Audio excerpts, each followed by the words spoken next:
Imagine opening your home to someone in need, believing in second chances and the goodness of the human spirit. That's exactly what 63-year-old Margaret did when she welcomed an ex-convict into her life. Margaret had always been the kind of person to see the best in people, even when others warned her to be cautious.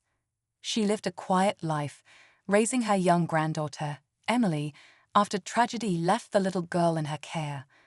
When a man, freshly out of prison, appeared at her church, desperate for a place to stay, Margaret saw an opportunity to help him rebuild his life. But what started as an act of kindness quickly turned into something Margaret never could have imagined. Soon small, unsettling events began to happen in her home, strange noises at night, missing belongings, and a growing tension she couldn't quite explain. What happened next would change their lives forever. Margaret couldn't shake the uneasy feeling that something was off. At first, she tried to dismiss it, telling herself she was being paranoid. After all, this man James had seemed so genuine.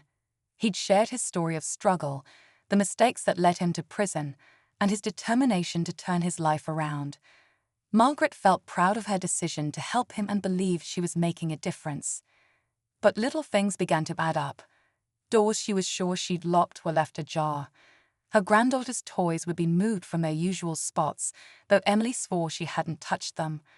One night, Margaret thought she heard faint whispers coming from James's room, even though he lived alone in the small guest house at the back of her property. Was her imagination playing tricks on her, or was there more to James than he let on? Margaret couldn't know how dangerously close she was to the truth. Margaret decided to push her worries aside and focus on making James feel welcome. She cooked warm meals, encouraged him to join her and Emily for movie nights, and even helped him look for jobs. James seemed grateful, always quick to thank her and offer to help with small chores around the house. But every so often, Margaret would catch him staring at her, at Emily, with an expression she couldn't quite read. It wasn't threatening, but it lingered just long enough to make her uncomfortable. One evening, while Margaret was tucking Emily into bed, the little girl whispered something that sent a chill down her spine. "Nana," Emily said softly, clutching her blanket. "Sometimes I hear James walking around outside my window at night. Why does he do that?" Margaret's heart sank. She told herself there must be an innocent explanation, but deep down, her unease grew. When she later confronted James casually about the noises, his response was calm, almost too calm. He claimed he often went for late-night walks to clear his mind. Yet, Margaret couldn't shake the feeling that he wasn't telling her everything. Little did she know, the truth was far darker than she could have imagined. The tension in the house became impossible to ignore. Margaret started noticing other strange occurrences. Important documents had been moved from her desk, though she hadn't touched them. Her phone charger went missing one day, only to reappear in a different room the next. Even the family's pet cat, usually friendly, had started hissing whenever James came near. Margaret tried to tell herself it was all a coincidence, but the nagging feeling in her chest refused to go away. Then one stormy night, Margaret was jolted awake by a loud crash. Her heart raced as she grabbed a flashlight and hurried toward the sound. Emily's room was empty, her bed neatly made. Panicked, Margaret rushed through the house, calling out for her granddaughter. That's when she saw it. The back door was wide open, rain pouring in. Stepping outside, she spotted faint footprints in the mud leading toward the guest house. The wind howled as Margaret followed the trail, her mind racing with questions. What was James doing at this hour?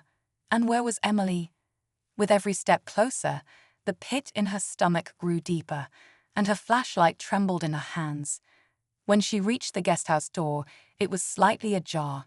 She pushed it open, her breath catching in her throat as the beam of light revealed something she never expected. Margaret's flashlight swept across the room, illuminating scattered papers and an open drawer. At first, there was no sign of James or Emily. Her pulse pounded as she took a shaky step inside. The air felt heavy, almost suffocating.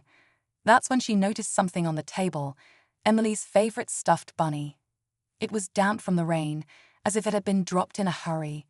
Margaret clutched it, her mind racing. Why would Emily's toy be here? Before she could piece it together, a noise came from the corner of the room, a faint creak, as though someone had shifted their weight. Margaret turned quickly, shining her flashlight toward the noise. The beam caught James standing in the shadows, his expression unreadable. He held up his hands, speaking softly. "Margaret, I can explain. It's not what you think."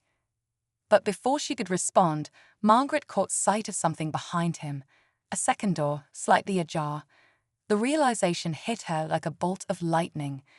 There was another space she hadn't known about, hidden behind the walls of the guest house. Her voice trembled as she asked, "Where is Emily?" James stepped toward her, his tone suddenly desperate.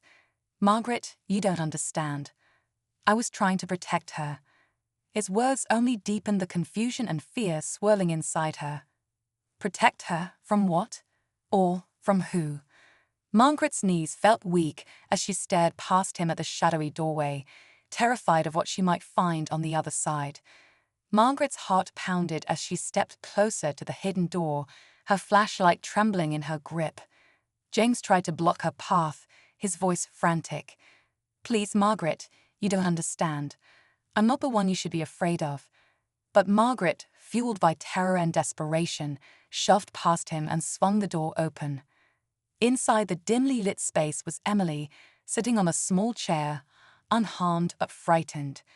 She looked up at Margaret with wide eyes and whispered, "Nana, he said it wasn't safe outside." Margaret felt relief flood her body, but it was mixed with confusion. "What's going on?" she demanded, turning to James.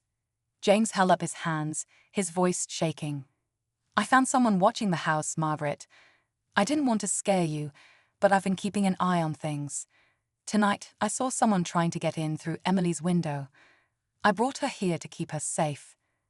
Before Margaret could process his words, the faint sound of footsteps echoed from outside. Someone else was there. Margaret's fear reignited as she realized James might not be lying. She grabbed Emily, pulling her close as James stepped toward the door. "Stay here," he said firmly. Moments later, a shadow moved past the window. Margaret barely had time to react before James lunged at the figure, tackling them to the ground. It was a man, a stranger, armed with tools for breaking in.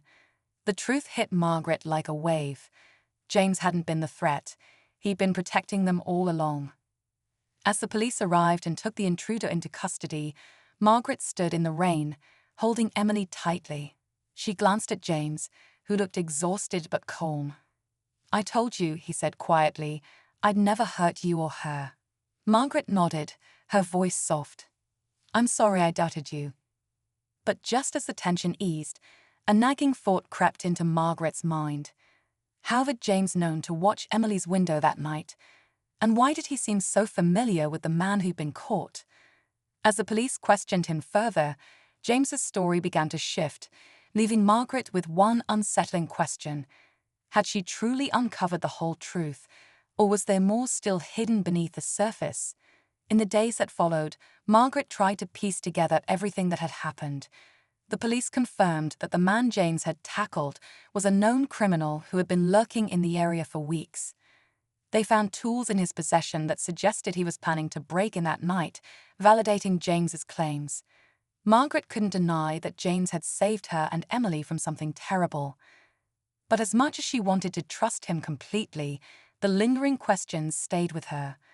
When the police pressed James about how he'd recognized the intruder, he remained vague, saying only that their paths had crossed in the past. Margaret decided not to push further.